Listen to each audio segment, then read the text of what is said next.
आप सभी को जय मसीह की। मैं आप सभी का यीशु के नाम से स्वागत करती हूँ और मैं मोनिका आज आपके साथ परमेश्वर का वचन बांटना चाहती हूँ।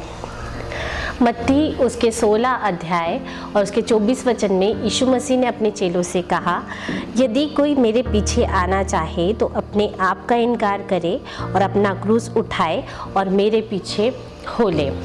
इस वचन के अनुसार हम सभी ने अपना क्रूस उठाया है, हम सभी ने अपने आप का इनकार किया है और हम यीशु के पीछे चल रहे हैं।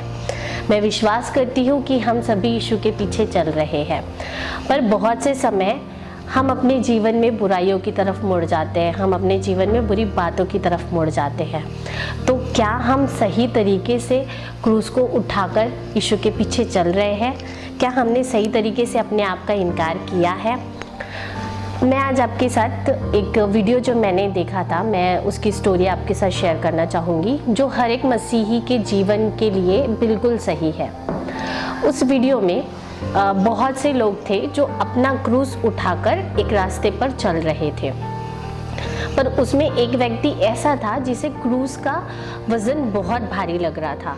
तो वह थोड़ा देर तक उस क्रूस को लेकर चला, फिर उसने उस क्रूस को थोड़ा सा काटा, फिर और आगे चला, फिर उसने क्रूस को थोड़ा सा काटा।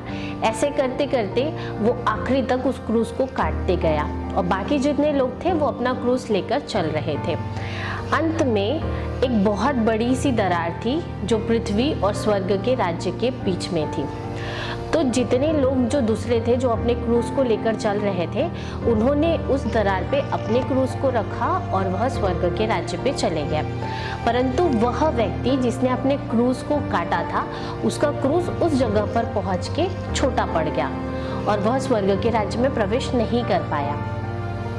वैसे ही हम सभी ने जिस दिन यीशु को ग्रहण किया, हमने अपने क्रूस को उठाया, पर हम क्या उस क्रूस को उसी रीति से लेकर चल रहे हैं? ये हमारे लिए सोचने वाली बात है। क्या हम उस व्यक्ति के समान हैं जिसने अपने क्रूस को काटा और वह अपने क्रूस को काटते गया?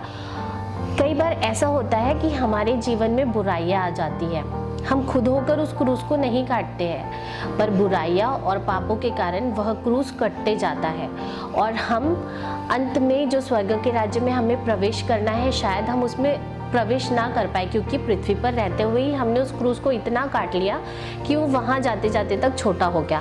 मतलब हमने इतने पाप कर लिए कि हमारे पाप हमें उस स्वर्ग के राज्य में प्रवेश नहीं दे पाएंगे। तो अपने आप को जांचें, क्या हम पाप कर रहे हैं? क्या हम जैसा वो व्यक्ति था जिसने अपने क्रूस को काटते गया और वो प्रवेश नहीं कर पाया स्वर्ग के राज्य में, क्या हम उसके जैसे बनते जा रहे हैं? हम में से हर कोई बाइबल को जानता है, बाइबल के वचनों को जानता है, परमेश्वर की आज्ञाओं को जानता है। बहुत से लोगों को तो 10 आज्ञाएं याद है, पर क्या आज्ञाएं याद रखना ही ज़रूरी है? क्या हम उन आज्ञाओं का पालन अपने जीवन में कर रहे हैं? अगर हम परमेश्वर की आज्ञाओं का पालन नहीं कर रहे हैं तो हम अपने जीवन में पाप लाते हैं। अगर हम कोई चीज़ ऐसी है जिसको हम जानते हैं कि ये गलत है, ये हमें नहीं करना है, तब भी हम उस चीज़ को कर रहे हैं, तो हम अपने जीवन में पाप को लाते हैं।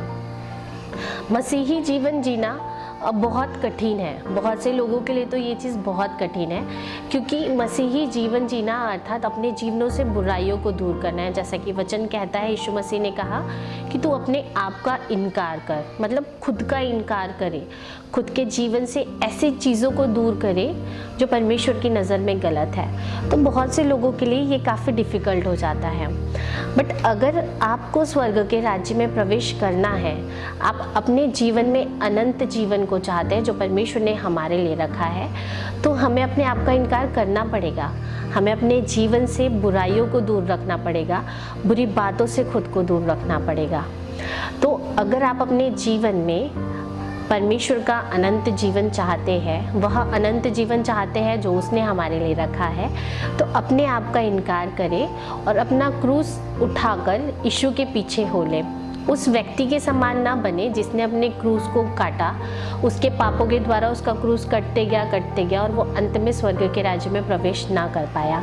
तो उस व्यक्ति के समान अपने जीवन को ना बनाएं, वरन जैसा यीशु मसीह इस पृथ्वी पर रहते हुए अपने पिता की आज्ञाओं को मानते हुए उसने जीवन को व्यतीत किया, पापों से दूर रहा, बुराइयों से दूर रहा, वैसे ही यीशु मसीह के अनुसार अपने जीवन को बनाए, पापों से दूर रहे, बुराइयों से दूर रहे और ऐसा जीवन जिए जिससे परमेश्वर प्रसन्न हो, ताकि आप परमेश्वर के अनंत जीवन को पा सके और उस स्वर्ग के राज्य में प्रवेश कर सके। God bless you all. Shalom.